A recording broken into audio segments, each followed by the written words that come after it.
भोजपुरी फिल्मों की item girl और बिग बॉस से फेमस हुई संभावना से जल्द ही शादी के बंधन में बंधने वाली है और उनके शादी से जुड़े रीति रिवाज भी शुरू हो गए हैं। हाल ही में संभावना ने अपने शादी के संगीत का डांस वीडियो इंटरनेट पर अपलोड किया।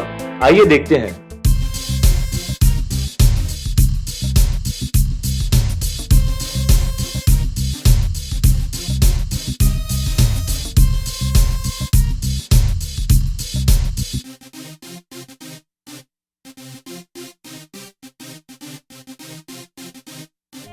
भोजपुरी फिल्मों से जुड़ी अन्य खबरों के लिए सब्सक्राइब करें हमारा चैनल स्पाइसी भोजपुरी।